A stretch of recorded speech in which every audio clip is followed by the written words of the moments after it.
This lesson is titled Distance, Midpoint, and Circles. These three topics may seem like they might not go well together, but after we finish our discussion on circles, you'll see that the distance and midpoint does really help us to find the equation of a circle. So first thing we're going to look at is distance. And when I'm trying to find distance, I'm usually trying to find the distance between two locations. We'll call the first location x1, y1, and the second location x2, y2 on a coordinate grid. And my goal is to find out how far apart these 2 points are. Well, if these were vertical, then all I would have to do is just count the squares between them. Or if these 2 points were horizontal from each other, then I could just count. But the more interesting question is when they're connected not in a vertical line or a horizontal line, but connected in a diagonal line with respect to the x and y axes. And then I'm trying to find out, well, what's the distance here? So what I'm going to do to try to find the distance is I'm going to take this red line and I'm going to break it up to its vertical and horizontal components. And this is a right angle right there. So what I've done is I've made the red line a hypotenuse to a right triangle. And I'd like to find out what the d distance is. My goal is the d distance. So if I have a right triangle, I can relate the sides of a right triangle using the formula a squared plus b squared equals c squared, which is called the Pythagorean Theorem. So I need to know what the blue side is, and then I need to know what the purple side is in order to be able to find the red side. Now, the blue line is a vertical line like we talked about, how I can just find that by counting. Since I don't actually have the numbers here, it's not very easy for me to count, but this is kind of similar to slope when we found the slope. The lowest vertical point we'll call y1 here. The highest vertical point in our picture is y2.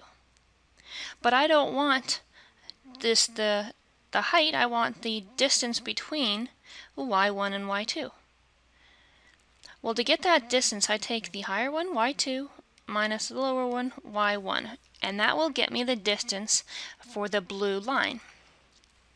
Similarly, if I'm trying to find the distance of the purple line, I look at the first component, which is x1, and the second component, which is x2, and I'm trying to find their distance between them. And the distance between them is just their difference. Kind of like the change in y and the change in x. Although we're not using slope, so we're not taking the ratio of these two sides, I'm going to use these two blue and purple sides to find the red distance. Now, when using Pythagorean Theorem, it's very, very important that you get your hypotenuse correct. My c is the hypotenuse, and in this case, the c is what I've labeled the red d, distance, and then the other two sides can be a and b in either order. It doesn't really matter where you put the a or the b. So when I have a squared, my a side I'm calling x2 minus x1, and I need to square that, plus b squared, and well, b is my blue side, which is going to be y2 minus y1 squared, equals c squared. In this case, my c is what I've called distance, or distance squared. Now, this is a good relationship between the three sides, although because I'm looking for distance, I'd like d all by itself. So in order to get d all by itself, I'm going to take the square root of both sides. And whenever I take the square root of both sides, I get plus or minus the square root of, in this case we have all the values underneath. And I have distance equals plus or minus the square root of x2 minus x1 squared plus y2 minus y1 squared. Well, let's talk about this plus or minus for a minute. We always take the plus or minus whenever we take the square root of both sides, although we are looking for a distance. And a distance in the real world is always positive. For example, from Houston to Austin, let's say, is about 180 miles, depending where you go. How far is it from Austin back to Houston? Well, it's still 180 miles. It's not negative 180 miles because we're coming home. It's still positive 180 miles. You still have to add those miles to your car. They don't subtract off your car. So I'm going to take away the plus or minus part because it just doesn't make sense for distance. And now we have a formula with distance being related to the 2 points x1, y1 and x2, y2. So the distance d between any 2 points x1, y1 and x2, y2 can be found by taking the square root of x2 minus x1 squared plus y2 minus y1 squared.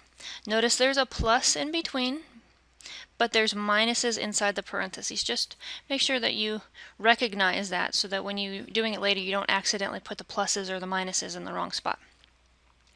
And lastly, I'd like to make a note that the distance is a number or value.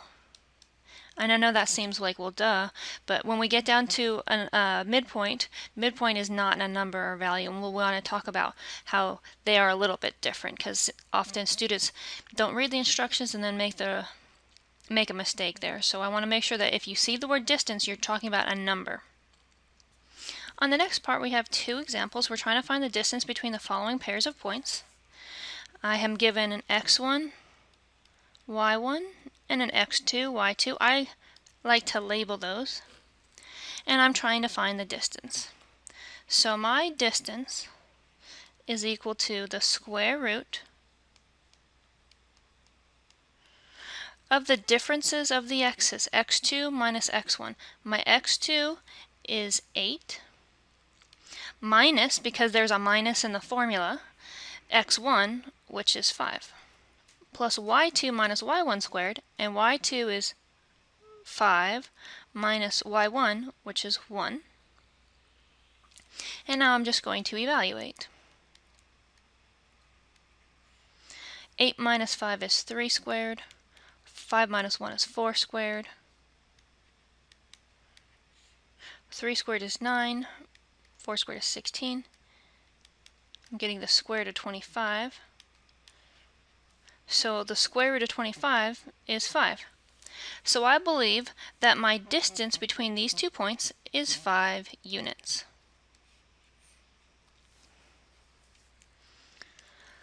Let's look at the next problem. Notice the next problem has negatives in it. And I want you to be a little bit careful about the negatives because there's a minus in the formula and there's going to be some negatives on our x's and our y's. So just be a little bit careful. To find the distance, I'm using my distance formula.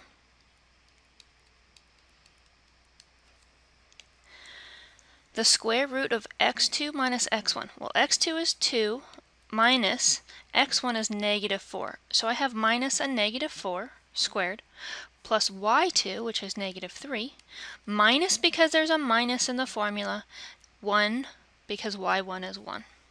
Next, I'm going to combine like terms. Notice that we have a minus a negative here. A minus a negative is really the same thing as adding a positive, so I like to change my signs right there so that I don't make a mistake. 2 plus 4 is 6 squared. Negative 3 minus 1 is negative 4 squared, which gives us 36 plus 16, or the square root of 52. So I have the distance between these 2 points being the square root of 52 units, although root 52 can be broken down. The square root of 52 is the same thing as the square root of 4 times the square root of 13. Because 4 times 13 is 52, I can break this up. And the reason I broke it up as to a 4 is because 4 is a perfect square.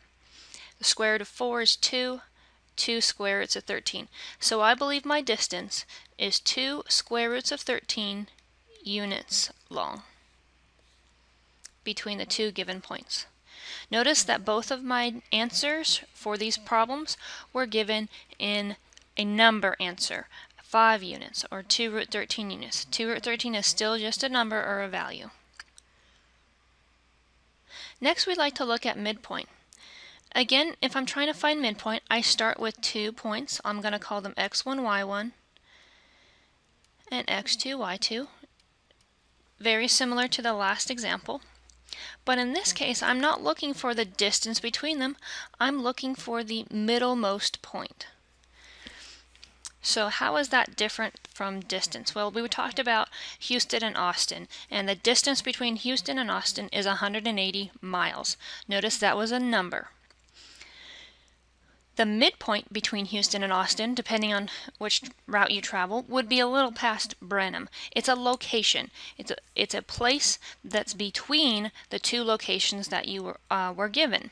So when I'm trying to find the midpoint, I want you to note that the midpoint is a point. So the answer should be written as an ordered pair, not a number like in distance. Okay, so now we need to figure out what the formula is. To find the midpoint, I'm going to be looking for the x-coordinate, which we can look down right here. I would like this x-coordinate right there, and I would like the y-coordinate right here. Those are the two places that I am looking for. But I don't have the x-coordinate, I don't have the y-coordinate yet. What I do have is the x-coordinate of the first and the second point. I also have the y-coordinate of the first point and the y-coordinate of the second point, and I'm trying to find this point in the middle. Well, to find the point in the middle, I'm just going to find the average of the x values. The point in the middle would be x1 and x2 divided by 2. If I take these two values and I add them up and I divide them by 2, I'm getting their average. Kind of like if I had a first test score and a second test score. To find the middle test score, I would just add the two values up, divide by 2, and that would get me my average. And that's what we're doing here. We're trying to find the average between the first x-coordinate and the second x-coordinate. Similarly, on the y-axis, I have my first y-coordinate and I have a second y-coordinate, but I'm trying to find the middle. And how are we going to find the middle? Well, what you do is you take the average of the two y-coordinates, or y1 plus y2 divided by 2, and that gets you this middle value. Putting the x-coordinate and the y-coordinate together, I am getting a midpoint of x1 plus x2 divided by 2,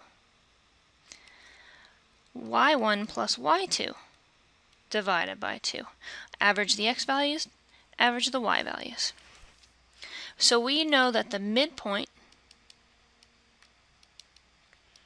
of a line segment between A and B, x1 comma y1 to x2 comma y2, can be found by the formula x1 plus x2 divided by 2, comma y1 plus y2 divided by 2.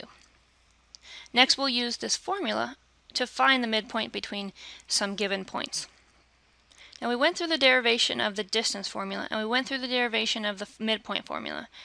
If at any point the derivation was a little too confusing for you, you're always welcome just to memorize the formula and just be able to use the formula. Up here on the distance formula, if you just memorize that this is the distance formula and I have to use it, that's all you really need to know. All this derivation that we talked about over here with the Pythagorean Theorem, if you don't really know that, that's probably going to be okay. You don't have to know that. But it helps some students to see where this formula came from. Similarly, on the midpoint, if you kind of got a little bit lost here, that's probably okay. The only thing that you really need to know is that this is the formula and you need to know how to use it. So that's what we're going to do next. We're actually going to use the formula. So on this first problem, it says find the midpoint between the following pairs of points. I know that because I'm looking for a midpoint, I'm looking for an ordered pair at the end. I like to label my x1 and my y1, my x2 and my y2. In this particular problem, because I'm looking for midpoint, I'm using the midpoint formula, which says x1 plus because there's a plus in the formula, x2, which is negative 1 over 2, comma y1, which is negative 7, plus because there's a plus in the formula, y2, which is negative 3, divided by 2. let's simplify. Negative 4 plus negative 1 is negative 5 halves, comma, negative 3 plus negative 7 is negative 10 halves, which reduces to negative 5 halves, comma, 10 halves is negative 5 here. So I believe my midpoint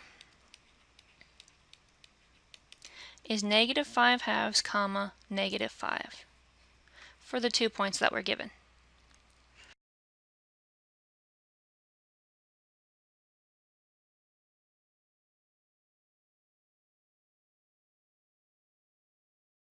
Now the next problem looks a little bit tricky, and it looks a little bit tricky because we have these square roots in it. But don't be too concerned. This works out very nicely when I plug it into the formula. First we're going to take x1, 7 square root of 3, plus x2, 3 square root of 3, over 2, comma, y1, which is negative 6, plus y2, which is negative 2, divided by 2. Now the square roots that looked very, very scary before, when all I'm asked to do is to add them. 7 square roots of 3 plus 3 square roots of 3 is just 10 square roots of 3. Negative 6 plus negative 2 is negative 8. And one last simplify gets me 10 divided by 2 is 5 square roots of 3. Negative 8 divided by 2 is negative 4. And this is my midpoint between the two given points, 5 square root of 3, comma, negative 4.